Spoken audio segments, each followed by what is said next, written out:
دیکھیں، توبہ کا لغوی معنی تو ہوتا ہے رجوع کرنا، یعنی آدمی ایک راستے سے ہٹ جاتا ہے، دوبارہ جب اسی راستے کی طرف پلٹتا ہے تو اس کو کہتے ہیں رجوع کرنا۔ رجوع۔ تو جب آدمی گناہ کرتا ہے تو گویا کہ صراط مستقیم سے ہٹ جاتا ہے، اللہ کے راستے سے ہٹ جاتا ہے۔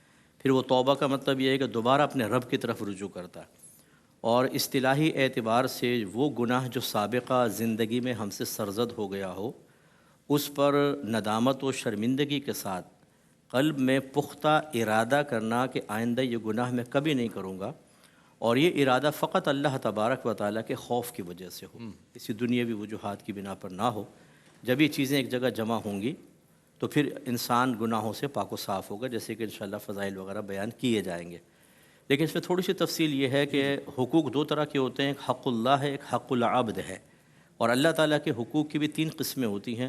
ایک تو وہ کہ جس میں مال یا عبادت کا کوئی دخل نہیں ہوتا، جیسے کسی نے شراب پی تو یہ اللہ کا حق میں کوتاہی کی، کیونکہ اللہ کا حکم تھا شراب نہ پیو۔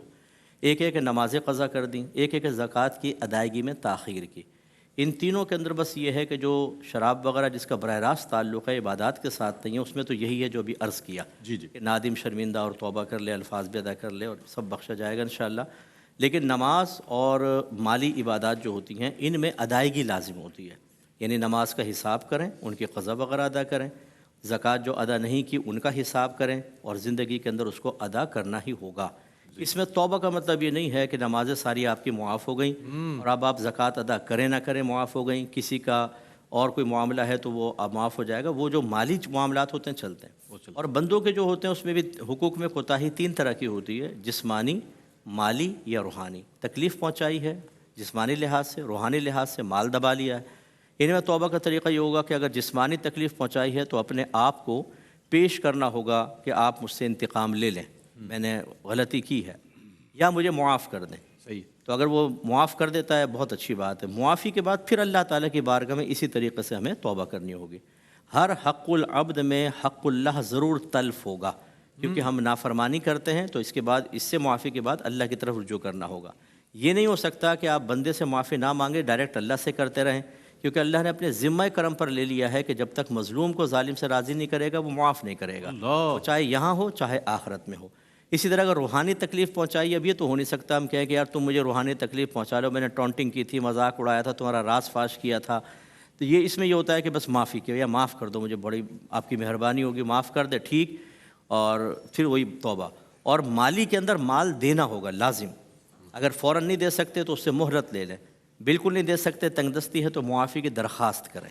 اس میں بس یہ ہے کہ اگر ان تینوں کے اندر یہ شخص معاف نہیں کرتے ہیں مثال کے طور پر، تو ہمارا مشورہ یہ ہوتا ہے کہ آپ یہ کریں، یا وہ مر گئے فرض کر لیں، کہیں چلے گئے، اب پتہ ہی نہیں ہے تو کیسے معافی مانگیں گے۔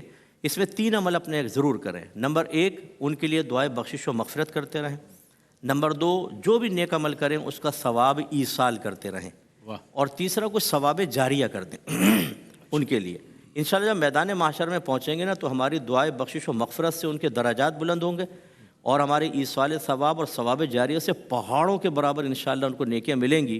امید ہے کہ جب اللہ تعالیٰ ظالم مظلوم کو کھڑا کرے گا، اور ظالم اتنا فائدہ زندگی بھر پہنچا چکا ہے، تو مظلوم اس سے راضی ہو جائے گا اور نجات کے امکانات بن جائیں گے۔ ثواب جاریہ کا آپ نے ذکر فرمایا، میں چاہتا ہوں تھوڑی سی اس کی مطلب جیسے مسجد کے اندر پیسہ لگا دیں، کسی طالب علم کو عالم مفتی بنا دیں، کسی کوئی ادارہ بن رہا ہو اس میں کنٹریبیوشن کر لیں، ایسا کہ جس میں ثواب چلتا رہے۔ کوئی دینی کتاب علماء لکھ رہے ہیں، کوئی عالم لکھ رہے ہیں، ان کو تھوڑا پیسہ دے دیں کہ میرا اس میں شامل کر لیں، جب تک کتاب پڑھی جاتی رہے گی، چھپتی رہے گی، ثواب جاریہ ہوتا رہے گا۔